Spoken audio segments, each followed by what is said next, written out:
It began with a comment on a poetry post. She lived in Lahore, Pakistan. He lived in Delhi, India. One day, her Urdu couplet found its way to him, and he replied with a Hindi shur. They began messaging, first about poetry, then about life. Every night they talked under the same moon, miles apart, hearts slowly weaving into something unspoken. They told no one, not their families, not their friends. "It's just poetry," she would say. But the poetry had turned into love, and the distance had turned into pain.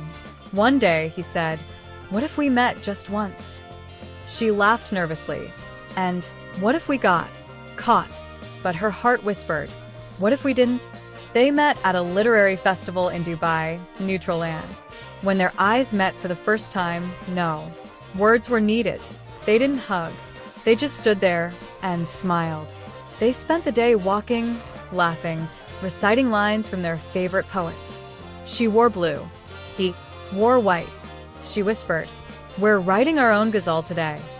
The clock moved too fast. Their flight times arrived. At the airport, he said, "Next time I'll come to Lahore." She smiled.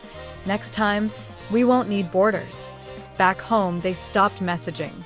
Instead, they began writing letters, handwritten, sealed, and sent through friends who traveled. Every word felt more sacred that way. Months passed. Years, maybe.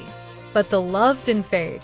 It stayed in books, between lines of poetry, and in quiet midnight prayers. They never married.